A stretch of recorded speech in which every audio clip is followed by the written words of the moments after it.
Hey guys, what's up? Wanted to come on and talk to you a little bit about the Summer Wells case. I hope y'all can hear me okay. It's really windy tonight, but I did want to talk about it.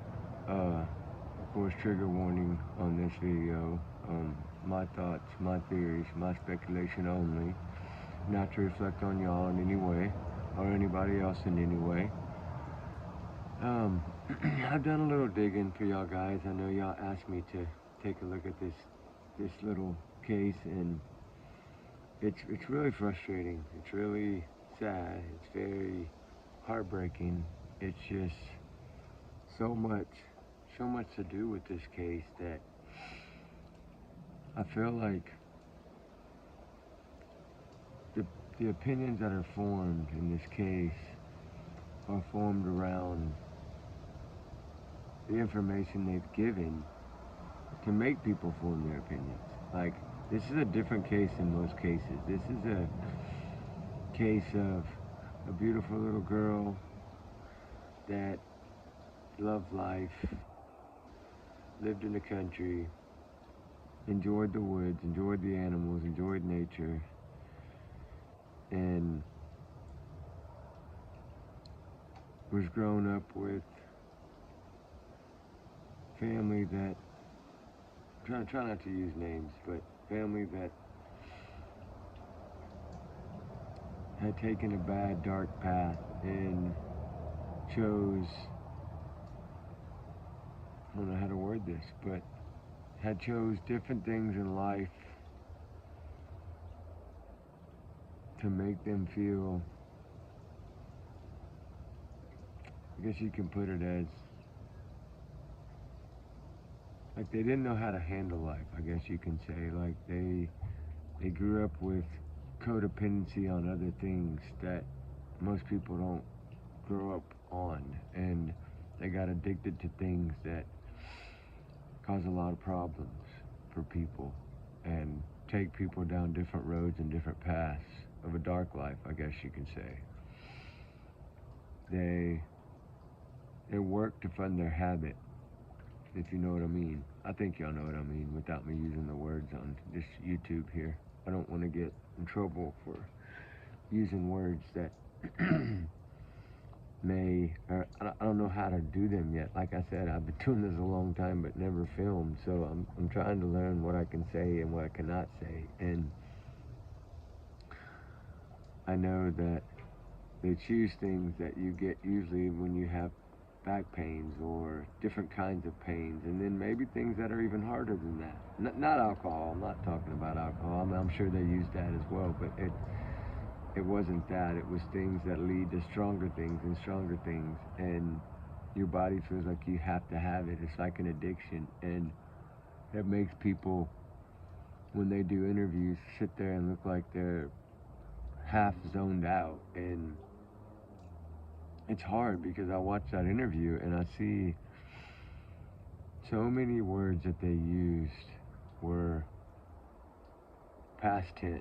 So many ways they explain things like God and how you pray to God and how you find God, and how you can only ask God to help. And it's like it makes you feel like he was using that as a way of trying to ask for forgiveness for what had happened.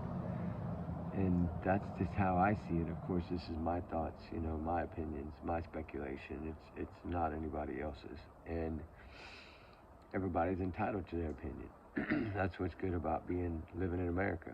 We're entitled to free speech, and I know we can use it without, like, of course, we can't like really shame anyone or degrade anyone in a way that would be like, I'm not coming out saying, oh my God, they did this. You know what I mean? I'm coming out saying what I see from what I saw and videos that I watched. And I feel like that day, I don't know a lot about that day. I haven't had enough time to dig, but I do know that they were at the lake, and a lot of people speculate that maybe she had been in the water too long and something bad had happened, and they covered that up. But I don't really necessarily see that. Maybe it's possible, but I don't see. What I see is the photograph I talked about last night shows me something that, it's my opinion, but I see that I think this little child might, and it happens a lot of times a year in the summer, that people leave their children in cars too long. You know what I mean? And then it's a panic of, oh my God, like, CPS is going to get involved. We're going to lose our children. Like, they start trying to use their brain to figure out how to not have to deal with those consequences. And I think that photo shows that poor baby was left in that car. I do. And I think the worst happened in that car. And they panicked. And I think those two that were there that day, that had been in the pharmacy, picked up medications for the grandmother, and were probably taking that, and then just lost track of time, and maybe she was asleep in that car, and they felt like they forgot, basically, is what happened. And I think she was left in there too long. I really do. That's just my opinion, but that's what I think happened here. And I think that somehow the boys in the house were notified, hey, she's downstairs, she's playing. I don't think it came out the way, of course she didn't say it the way that it happened, but I think that what happened was she just brought it to her attention, hey, Summer's downstairs playing, just keep an eye on her, whatever, knowing that they weren't going to leave the TV and go down there. And I think that gave her enough time to do what her and her mother had to do. And I think if you look at why the hands were dirty from gardening, I don't think that they were dirty from gardening. I really don't. I think that was an excuse. I do. And that's just, of course, my opinion again. But I feel like something happened in that car, and they covered it up. That's what I feel right now, and that might change. My theories might change. My thoughts might change as I dig deeper in this case. But I feel like at first maybe she was scared to tell him because she thought that she might, I think there was abuse in that house. I really do. I think that maybe he would have, she was worried about what might have happened to her if she did say that to him. And I don't think he knew at first. I think he knew later. And I think then they tried to put their heads together and figure out what was the best way to keep this without anybody knowing. And it's sad. If that's the case, it's really sad that she should have just called from the beginning and said, this is what happened. I'm so sorry. I take my consequences. And I'm responsible for my actions. And it would have been so much easier. And there wouldn't be all this drama and all this going at them. And some are on their side, a lot are not on their side. I mean, everybody just wants to know where Summer is and bring her home. I mean, and get closure for the case and justice. And I could be totally wrong, guys. I really could be. I don't know. I just, from what little bit I've dug into this case in a few days and a few hours that I've had to deal with, it's not a few days, but I've been trying to play these videos while I'm doing searches and understand that the one that she went on the TV show, I think it was Dr. Phil. Shout out to him for trying to get her on there and get some answers. But I felt like as soon as the one question was asked, of the way they asked it, of course, was, were you responsible for what happened? She gets up and walks out.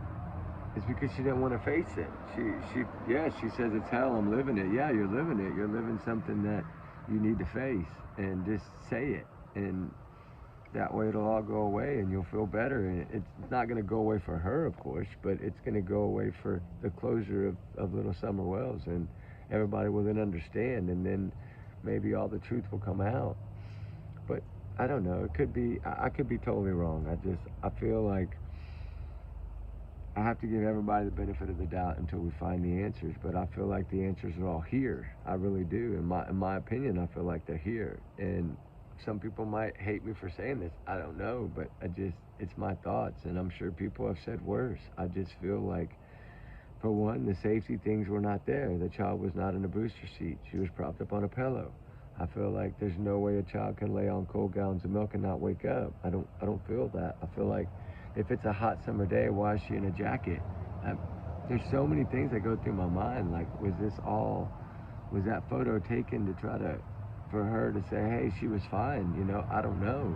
But I'm gonna dig and I'm gonna figure some things out, and I don't know if I'll ever find the truth. I mean, nobody has in all this time, so I'm not saying I'm going to. I just hope that the truth eventually will come out. That's all we can pray for. But I did want to come on and spend a few minutes just to give y'all this tonight. I'm back at the house for probably 10 hours, and I wanted to do this before I get back on the road. But I know y'all have been waiting for me to do it, so I felt like I owe that to y'all to come out and at least give you my thoughts, and maybe it'll make y'all think of some things and form some new opinions that maybe we can all share together. And y'all might know way more than me. Y'all probably do. I don't know that much on this case, but I'm trying to learn it, and I don't want to get distracted from what I'm doing and the plans that I have right now. I still need to be searching for these other kids. I'm working on the Sebastian case. I'm working on the Lyric Cook and Elizabeth Collins case. I'm working on cold cases with Lynn Dean. I'm working on some 50-year-old cases and all these missing children that keep just popping up every day. It's hard. It's hard to do all this at once. I mean, I'm going to do it. I have to. I mean, I feel like God has put me in a path to do this, and I want to do this. I want to help as many people as I can. I want to get answers. I want to get justice. I want to get closure for families. I mean, the poor little boy tonight that I've had to do 2 videos on, my God, my heart breaks for that family. You know, you take your kids to the park to play and have a wonderful Sunday, and poof, like something bad, it's wow, just how quick they can just wander off. And that takes me back to the summer case. No way she left that house. All those dogs there, no barking, there's just no way that she walked out of there. There's no way. I just don't see it. I mean, I don't see it. You know, it might have. Maybe she did walk away. That's like I said about Sebastian. Maybe he did pack up and run away. We don't know, but the answer eventually are going to come out.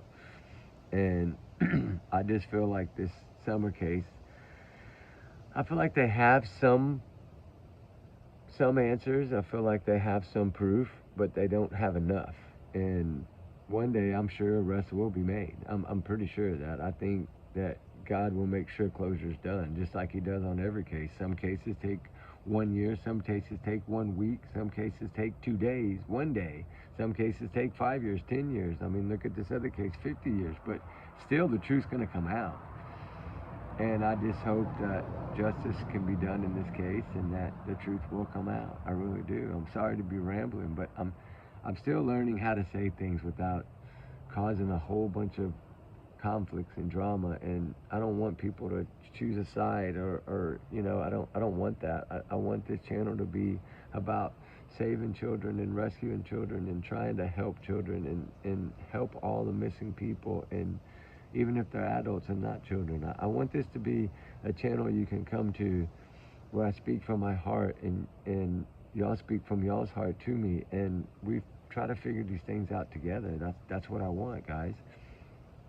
And I've been doing this a long time, just never had a channel, and it's hard. I shout out to every YouTuber out there because it is freaking hard. It's hard to sit down and talk to a camera and try to figure out what to say and what not to say. What can you say to get in trouble or not get in trouble? It's very hard, people. It's very hard, guys. Very hard. And I'm shouting out to all the channels because, my God, they make it look so easy. And I know in my head right now, after just a few weeks, it is not easy. It is not easy to try to be neutral and look at both sides of any case. It's not, especially when red flags fly in the first 5 minutes of watching a video or seeing a photo, and you're like, oh my God, this is, all the answers are right here. And usually the answers are right there. It's just a lot of people don't see, everybody sees it differently. And it's how you look at it. And I have a good team behind me of people that help. It's not all these are not all my, you know, thoughts and theories, as far as, like, I get some of this handed to me and I have to look at it and then I have to create my own opinion. But I already have guys on my team that say, hey, look at this, this, and this. Do you see this, this, and this? And then I have to look at it from their point, my point, and then create my own opinion. But and my own thoughts, my own speculation, just like everybody else does. But the facts have to be there somewhere. And we will figure them out. Hopefully we figure them out, or somebody figures them out. It doesn't have to be me, but somebody figure them out and get closure. These little babies deserve that. And I don't know, I'm sorry to ramble. I'm just trying to do this without causing too much drama. But I'll come on and do another one. I'm just so physically exhausted right now that I'm just rambling. But I do think that this case is very solvable. I really do. Uh, Hopefully, and pray to God it is. I hope somebody just gets the right clue at the right time, and bam, like what it is. What's his name? That sheriff in Tennessee. What did he say? I hope I get a tip that breaks the case wide open. Like that's all we need sometimes. It's just that one little tip or that one little clue, and hopefully we can start finding those little clues together, or anybody that's looking can just find that one little clue. It's not about getting credit for helping on a case. It's about solving the case, and I don't want any credit. I just want the case to be solved, and just like all of y'all do. I never try to ever. I've never once in 8 years taken credit for anything. I want to try to find clues, tips, anything that will help solve it, and that's it. So, all right, guys. I'm gonna get off now because I'm very tired and I need to shower and eat and get ready for bed because I gotta leave again at like 5 in the morning. So, y'all guys, we love y'all. We appreciate everything y'all do and all y'all support and all y'all's things that y'all throw at us. We love it because we want to help everyone, and we do. That's what this is about. It's a channel that wants to help, and that's all we want. We don't want money. We don't want none of that. We just want to help. So, because y'all know we don't make a dime here, so it's all good though. It's from the heart. It's a heart channel. So, all right, guys. We love y'all. We appreciate y'all. Thank y'all so much. And till the next one, guys. Probably be tomorrow morning. You know me. I have a lot of things from today that I can't post in the morning, so I will get them out as quick as I can in the morning for y'all. And let's pray that all these little kids are found safe and brought home. All right, guys. We'll talk tomorrow, guys. All right.